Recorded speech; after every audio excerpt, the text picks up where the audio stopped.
네, 안녕하세요. 키움증권 제약바이오 담당 허혜민 애널리스트입니다. 어, 내년 제약바이오 섹터에 대한 연간 전망을 시작하도록 하겠습니다.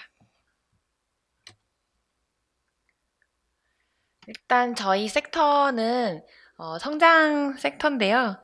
올해는 좀 주가는 부진은 했지만 산업은 이제 여전히 성장하고 있다는 점을 말씀드리고 싶습니다. 주가부터 먼저 이제 말씀을 드리겠는데요. 사실 그 약간 극단적인 측면은 좀 있습니다. 그 MSCI 주요 제약바이오 수익률을 좀 보시면 2020년에 한국이 8, 90% 정도 수익률이 나오면서 거의 다 두 배씩 올랐거든요. 그래서 워낙 작년에 좀 급등을 했다 보니까 급등에 대한 피로감도 있고요. 올해에는 한국이 다른 국가들의 제약바이오 수익률 대비해서는 좀 유독 부진한 모습을 보였는데요. 마이너스 한 32% 정도 하락을 했습니다.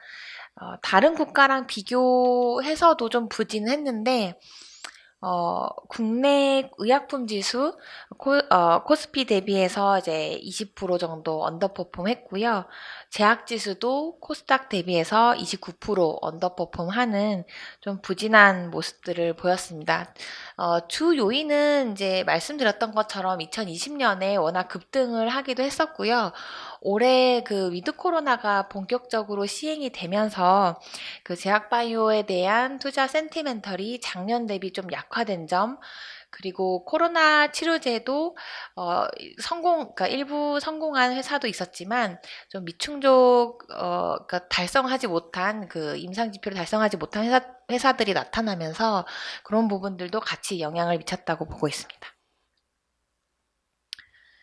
그 어, 모더나 같은 경우는 이게 위드 코로나 관련해서 지금 해외에도 국내뿐만 아니라 해외도 백신 쪽들 좀 실적이 하향이 되고 있습니다. 올해 매출 예상치가 모더나가 얘기했었던 게 기존에는 20빌리언 달러 한 22조 정도 그러니까 회사에서 이제 얘기를 하다가 접종률이 좀 올라감에 따라서 15에서 18빌리언 달러로 실적을 하향하기도 했고요. 또 이제 임팩트가 가장 컸던 거는 머크의 경구용 코로나 치료제 데이터가 좀 잘 나왔습니다. 2, 3상 데이터가 위중증 감소율이 50%, 화이자 같은 경우도 이제 연달아서 이제 경구용 코로나 치료제 데이터 발표를 했고요. 위중증을 그 막아주는 예방률이 높게 89%대 나오면서 이제 그 사용할 수 있는 옵션들이 좀 많아졌거든요. 기존에는 저희가 마스크, 손세정제 막다가 그 다음에 이제 진단으로 막았고, 그 다음에는 이제 치료제 쪽 개발에 주력을 하다가 백신 쪽까지 넘어왔고요. 백신 이제 접종률 늘어나고 있고, 치료제도 작년에 렘데시비를 대비해서 올해 초에 항체들 그리고 중순 이후 하반기에는 경구용까지 데이터가 나오면서 이제 코로나와 싸울 수 있는 그런 여러 옵션들이 좀 나오기 시작했습니다.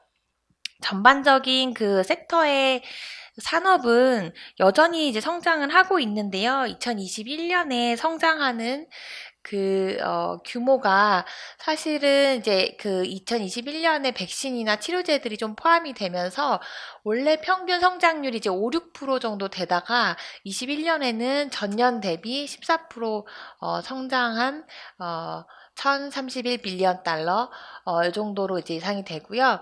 2026년까지 저희 그 제약바이오 산업은 사실 그 둔화된다기보다는 여전히 이제 성장을 하는 모습들이거든요. 그래서 계속해서 6.4% 정도 연평균 성장할 예정이고요.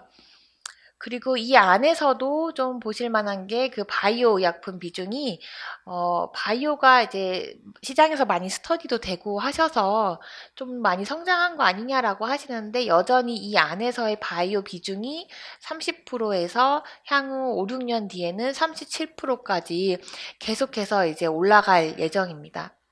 그리고 백신은 22년에는 이제 공급이 좀 더 확대되기 때문에 더 올라가지만 올해 대비 그 이후에는 사실 시장에서는 이제 하향 안정화라고 보고 있는데 이 코로나라는 게 이 전망은 사실 항상 좀 맞았던 적은 잘 없었던 것 같아요. 코로나라는 변수가 변이도 있고 저희가 예측하기 좀 어렵다 보니까 이 전망치들이 항상 좀 변화하는데 지금 이 상황에서는 22년에 좀 올라갔다가 23년에 좀 줄어드는 그런 모습들을 전망하고 있습니다.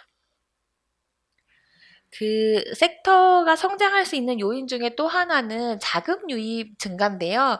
결국은 이제 그 제약 바이오 산업은 인력과 돈이 많이 들어오면 결국은 이제 성장할 수밖에 없습니다. 이제 자금 유입 증가가 굉장히 빨랐고요.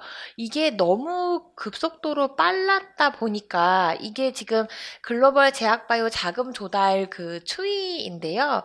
2020년에 좀 많이 올라왔고 특히나 그 바이오의 상장 수가 2020년에 거의 역대급으로 많았거든요. 그래서 글로벌 VC들도 국내 VC뿐만 아니라 지금 투자 금액이 37빌리언 달러 작년에 전년 대비 45% 정도 증가했고 공모 규모도 거의 35빌리언 달러 한 36조 정도로 굉장히 높았습니다. 전년 대비 거의 200%, 186% 정도 성장을 했거든요.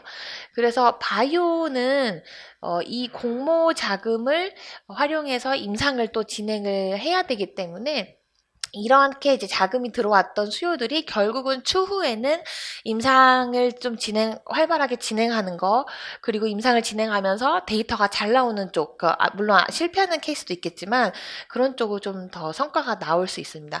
다만 지금은 돈이 이제 급박하게 들어온 지가 얼마 안 됐었고, 지금 아마 산업에 계신 분들은 좀 느끼실 텐데요. 저희 이제 애널리스트 분들도 그만두시는 분들 좀 많이 있는데, 실제 산업에서도 그 인력 이동들, 그리고 인력을 확보하려고 하는 회사들도 되게 많기 때문에, 지금 인력난들이 많이 발생을 하고 있습니다. 근데 그게 국내에만 그런 건 아니고요. 유럽과 중국에서도 이제 많이 발생을 하고 있기 때문에 지금은 이제 성장을 또 한 번 하기 위한 그런 과도기로 보고 있습니다. 그 커버리지 기업에 대한 설명인데요. 어, 그 이게 제가 실적 추정이 가능한 합산 기업들입니다. 여기 주석에 참고로 이제 보시면 되고요. 그 9개사의 합산 매출 성장률이 21년에는 사실 매출은 21년하고 좀 유사하게 13% 그리고 11% 정도 이제 이건 제가 추정한 거고 컨센서스랑은 조금 다릅니다만 저는 좀 보수적으로 추정을 했고요. 이익 같은 경우는 21년에 그 이익 성장률이 60%에서 22년 이제 14%로 조금 둔화가 되죠. 근데 여전히 이 14%의 이익 성장도 그 산업 성장에 비하면 이제 한국이 꽤 많이 성장을 하는 거고요. 이 그 14% 성장에서 빠진 점, 그리고 이제 작년에 왜 이렇게 많이 올랐느냐, 이런 것들을 좀 추가 설명을 드려야 되는데, 작년에 많이 올랐던 거는 사실은 이제 한미와 대웅제약이 좀 기저효과가 있었습니다. 한미 같은 경우는 그 사노피의 R&D 반환 때문에 4,500억 정도 한 번에 빠지는 그런 이슈들이 있었고요. 대웅제약 같은 경우는 이제 톡신 소송 때문에 소송 비용이 굉장히 많이 발생해서 작년 125억 영업이익에서 올해 거의 8,900억 가까이 올라올 걸로 예상하기 때문에 그런 일회성 기저 때문에 이제 올해는 좀 이익 성장이 높았고요. 내년에는 이런 것들이 정상화되면서 좀 더 성장은 하지만 좀 둔화돼 보일 수 있다. 근데 여기서 더 추가로 성장할 수 있는 요소들은 삼바가 그 예비 가동률을 더 가동을 한다든지 셀트리온이 얼마 전에 이제 EMA 승인받은 레키로나 코로나 치료제의 국가 비축 물량 계약들이 이뤄진다든지 SK 바이오사이언스가 그 자체 백신의 그 3상을 성공을 하면서 또 세피로 물량을 공급한다든지 이런 거에 따라서 사실 이게 더 그 위로 올라갈 수 있는 여지가 충분히 있습니다. 그 일단은 그런 불확실성들을 제외를 했을 때 대형 종목들의 성장이 전년, 그러니까 올해 대비해서 조금 둔화돼 보일 수 있기 때문에 이제 바이오텍 쪽도 올해 내내 쉬었거든요. 그래서 조금 더 시선을 바이오텍으로 좀 이동을 시켜봤고요. 실제 코로나에서 이제 위드 코로나로 가는 상황이기 때문에 코로나 때 이제 수혜를 많이 못 받고 본래 그 펀더멘털 신약을 개발했던 바이오텍들도 좀 주목이 되고 있습니다. 특히나 기술 이전 같은 경우는 3분기 때는 좀 회복을 하고 있어요. 작년에 워낙 기술 이전들이 많이 됐어서 1분기, 2분기 때는 이제 조금 이제 둔화되었다가 3분기 때는 기술 이전 거래가 조금 올라오는 그런 모습들이 있고요. 건수 자체도 물론 2020년이 워낙 좀 높았기 때문에 2020년까지 수준은 좀 안 될 수 있습니다. 근데 지금 11월 누적으로 봤을 때 전년해에 한 77%, 그다음에 규모는 70% 수준으로 어느 정도 이제 선방하고 있다라고 생각을 하고 있습니다. 지금 그 뇌질환 거래 중에 뒤에 있겠지만요. 이게 이제 10월 누적으로 10월 말 누적으로 기술 이전 이제 탑 10 중에서 금액 탑 10을 나래비를 세워보면 지금 뇌질환 쪽이 한 10개 중에 4건 정도 네, 거래가 좀 됐던 걸 보시면 올해의 그 기술 이전 빅파마들이 관심 있었던 것들은 이제 뇌질환이 좀 많았고요. 동종세포나 프로탁 같이 좀 신기술 쪽, 요쪽도 계속해서 관심을 갖고 있습니다. 그 종양은 좀 경쟁이 점점 타이트해지고 있긴 합니다. 워낙 개발하는 회사들도 많고요. 그래서 이거는 이제 표적과 변이를 타겟하는 조금 더 이제 타겟 스페시픽으로 이제 정밀하게 타겟을 하려는 움직임들이 있고요. 이렇게 타겟을 했을 때 장점은 성공 확률이 그 바이오마커를 이제 두고 하게 되면 조금 더 높고, 그리고 그 변이의 치료제가 없는 경우에는 조금 더 빨리 가속 심사를 해주는 경향도 있어서 일단은 변이를 타겟해서 성공 확률을 높이고 빨리 출시를 한 다음에 얘를 그 프론트라인으로, 그러니까 점점 뭐 3차에서 2차 치료제로, 2차 치료제에서 1차 치료제로 그런 확대하려는 전략들이 보이고 있고요. 국내도 이러한 트렌드에 맞춰서 2022년에는 그 타겟 항암제 2건이 미국 FDA 승인을 앞두고 있습니다. 그 유한양행과 오스코텍의 레이저티닙 EGFR T79M을 변이하는 그 비소세포 폐암 치료제고요. 올해 말에 BTD 혁신 치료제 신청하고 내년 하반기 때 승인이 전망되고, 한미약품의 포지오티닙 같은 경우는 이제 허투 엑선 20 변이라고 하는, 이것도 마찬가지로 비소세포 폐암 쪽이지만 변이를 타겟하는, 요거는 이제 내년 상반기 정도로 예상을 하고 있습니다. 이 외에 그 기술 이전이 아직 안 되어 있는 그 변이를 타겟하는 항암제 개발하는 회사들은 아래 이제 브릿지바이오라든지 나이백 있으니까 참고로 보시면 되겠습니다. 뇌질환 쪽을 좀 말씀을 드리고 있는데요. 사실 이 뇌질환 쪽이 좀 어렵고 아직 시장 개화가 본격적으로 되어 있지는 않습니다. 근데 내년에 이 데이터 굵직한 것들이 좀 많이 나옵니다. 3상 발표가 3건이나 있고요. FDA 승인도 이제 1건 정도 예정이 되어 있습니다. 지금 로슈의 간텐레누맙, 릴리의 도나네맙, 그리고 그 바이오젠의 최근에 좀 이슈가 됐던, 올해 알츠하이머 치료제 거의 18년 만에 승인이 됐던 아두헬름 논란 좀 많은데요. 그 아두헬름의 차세대 버전이 벤 2401, 요것도 삼성 데이터 발표가 예정이 되어 있고요. 그리고 아두헬름과 릴리의 도나메납의 진검승부, 이거는 이제 헤드투헤드 비교인데 직접 비교해서 탑라인 발표도 예정이 되어 있어서 내년에는 이 뇌질환 쪽에 다수 데이터 발표가 예정이 되어 있고, 이 뇌질환 분야의 주도권을 잡기 위한 이제 기술 확보 경쟁들, 만약에 여기서 지금 3상에서 승인 신청까지 성공 확률이 일반적으로는 이제 58% 정도가 되고요. 뇌 쪽은 물론 이제 그동안 너무 어려웠기 때문에 전체 승인 성공 확률이 0.3%, 그러니까 1%가 안 되는 걸로 알고 있는데, 이제 3상까지 왔으니까 3상에서 신약 승인 신청까지 60%라고 치면은 지금 이 세 개 중에 한 건 정도는 그래도 데이터가 나올 수 있거든요. 지금 시장에서 가장 기대하는 게 이제 릴리의 도나네맙이고요. 이게 나오게 되면 이제 본격적으로 바이오젠과 릴리의 뇌 치료, 치매 질환 치료제 전쟁이 시작이 됩니다. 그러면 누가 더 이 그 베타 아밀로이드를 타겟하는 이 항체의 치료제들을 뇌 안으로 더 잘 넣느냐의 싸움이 될 수도 있고요. 이 베타 아밀로이드 치료제에 조금 더 이제 활력이 더 있을 것으로 예상을 하고 있습니다. 국내 역시 내년에 그 뇌질환 쪽으로 다수 이슈가 있는데요. 펩트론 같은 경우는 이제 치매는 아니지만 파킨슨 쪽으로 PT320 이거 좀 길게 임상을 해왔던 건데 내년에 이제 2회 이상 종료되면서 데이터 발표를 좀 예상을 해볼 수가 있고요.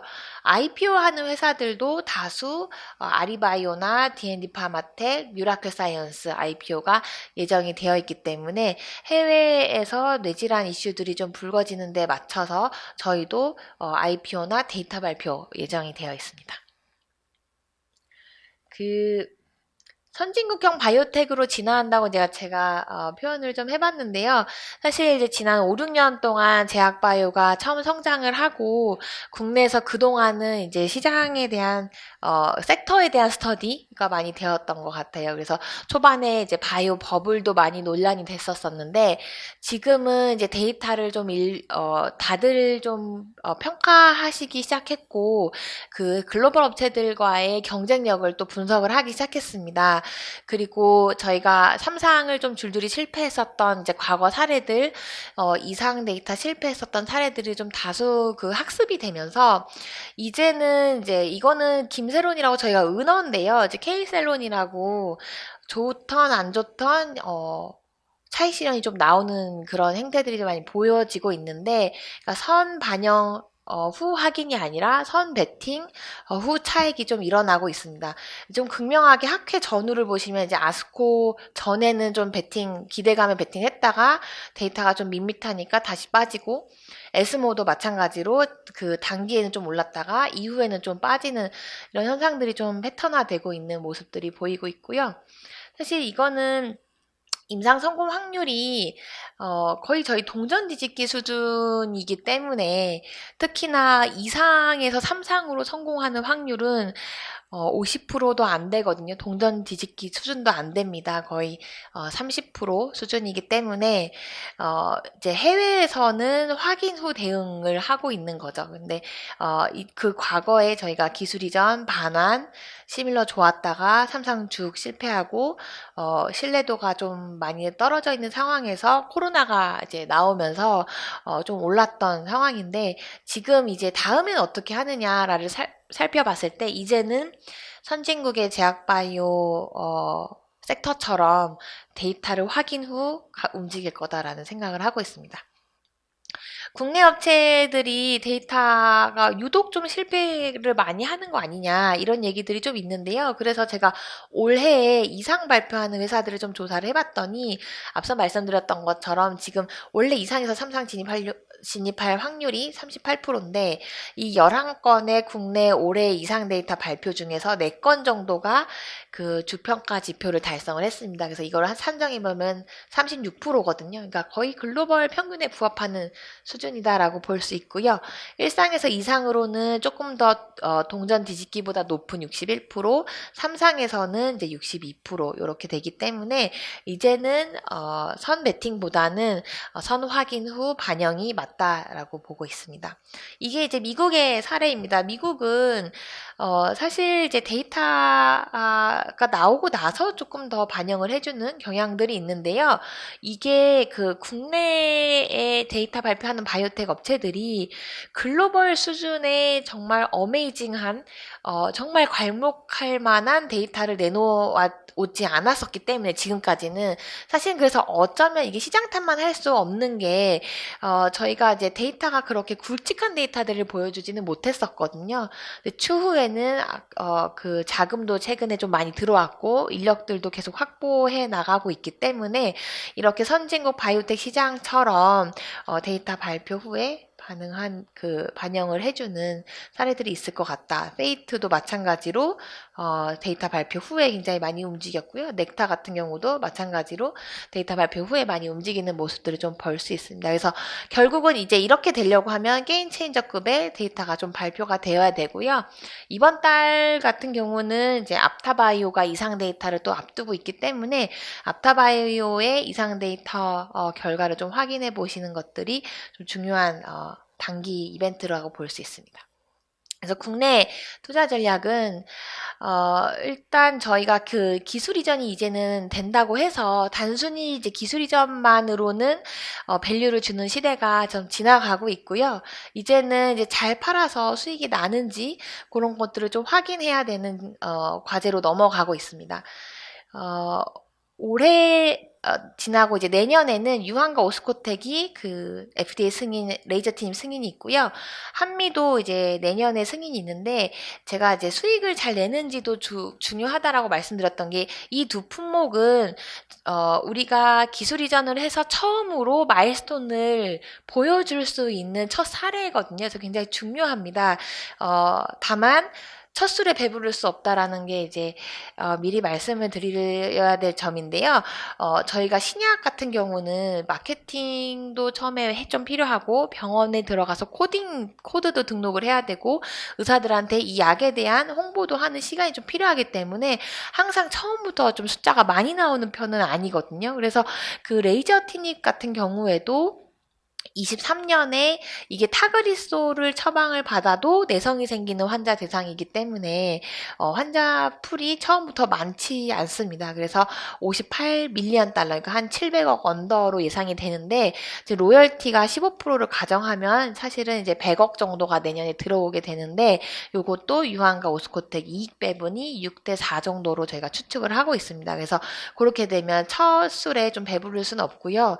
포지오틴이 마찬가지로 이제 허투 엑선 20 삽입변이 비소세포 폐암 환자 대상인데 이 허투 엑선 20 그 변이 환자가 미국에서 한 8,000명이 좀 안 되는 이제 환자 수가 좀 많지가 않습니다. 그래서 출시를 한다고 해도 첫 해에는 한 뭐 500억 정도 언더로 저희가 보고 있고요.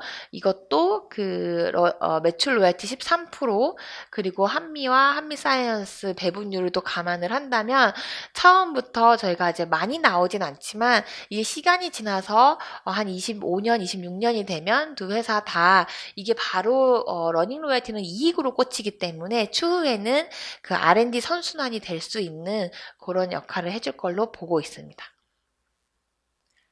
네. 사실 너무 실망하실 건 아닌 게요. 저희가 여태까지 2015년부터 기술 이전을 한 40건 정도를 했는데 아직까지 승인받은 게 한 건도 없다가 내년에 이제 2건 정도 나오는 거니까 하나의 진척으로 보고 있습니다. 내년에 그 승인받는 거 외에도 카탈리스트는 이제 뇌질환 이슈들이 좀 다수 있고요. 그리고 단백질 분해 유도랑 유전자 가위 쪽도 나올 데이터들이 상반기에 좀 포진이 되어 있습니다. 그래서 2022년에는 침해업체들 또 국내선 다수 상장하니까 이런 것도 아마 그 뇌 쪽으로 스터디를 많이 하시게 되실 것 같고요. 툴젠도 상장이 더불어 예정이 되어 있습니다. 네, 이거 IPO 업체들 참고로 보시면 됩니다. 그리고 추천 종목은 지금 탑픽은 이제 관련해서 삼성바이오로직스, 바이오텍 관심 종목은 ABL 바이오, 알테오젠, 브릿지 바이오 이렇게 추천을 드리고 있고요. 삼성바이오로직스는 지금 대부분 증권사에서 이제 탑픽인데 키움의 포인트는 이제 치매 항체 치료제가 내년에 그 베타밀로이드 쪽으로 항체 치료제 개화가 되면 그 수요가 좀 많이 넘칠 수가 있기 때문에 삼바 같은 경우는 항체 CMO 1위 회사이고 그 릴리, 바이오젠, 로슈 치매 치료제 발표하는 회사들을 모두와 또 고객사로 계속 우호적인 관계를 쌓고 있습니다. 그래서 4공장이 좀 수주가 빨리 찰 수 있는 그런 요소들이 내년에 좀 다수 나오고요. 에이벨 바이오는 이제 이중항체를 하면서 그 뇌혈관 장벽을 빨리 투과시켜 줄 수 있는 그런 플랫폼을 가지고 있기 때문에 만약에 그 베타 아밀로이드에 대한 가설이 두터워지면 내년에 그 성공 사례들이 좀 나오면서 베타 아밀로이드 쪽으로 개발이 좀 활성화가 되면 이런 플랫폼을 찾는 빅파마들이 좀 많아질 수 있어서 기술 이전에 굉장히 우호적인 환경이 될 수 있고요. 알테오젠 같은 경우는 이제 바이오 시밀러가 좀 쉬고 있습니다. 2023년에 이제 스텔라라랑 휴미라 대거 특허 만료가 예정이 되어 있고 그 이후에는 26년부터 29년까지 다수 뭐 키트루다라든지 옵디보라든지 면역관문 억제제 특허 만료가 또 예정이 되어 있어서 그때 이제 쉬어갈 때 오리지널사들은 그 5에서 8년 뒤를 내다보고 지금 이 SC 플랫폼을 도입해서 시밀러의 특허 방어 전략을 짜야 되거든요. 그래서 2차 바이오 시밀러 웨이브를 대비하기 위해서 이런 플랫폼이 필요할 수 있어서 알테오젠 같이 이 플랫폼을 가지고 있는 업체들이 수혜가 될 수 있습니다. 그리고 브릿지바이오는 요새 트렌드인 이제 변이를 타겟하는 표적 항암제를 보유하고 있고요. EGFR C797S라는 변이를 타겟을 해서 항암제를 개발을 하고 있고 여태까지는 좀 모멘텀이 부재해서 주가는 좀 쉬어왔지만 올해 말에 그 C797S를 타겟하는 항암제의 1, 2상 중간 발표, 내년에 아스코에서 그 탑라인 발표가 예정되어 있고요. 궤양성 대장염 치료제 경구용도 2회 이상 데이터 발표가 예정이 되어 있어서 하방은 좀 막혀 있지만 위로는 모멘텀이 좀 다수 내년에 포진되어 있는 업체입니다. 그래서 지금 탑픽은 삼성바이오로직스 그리고 바이오텍 관심 종목은 에이비엘 바이오, 알테오젠, 브릿지바이오를 추천드리고 있습니다. 네, 이상으로 키움증권에서 2022년 연간 전망에 대해서 말씀드렸습니다. 감사합니다.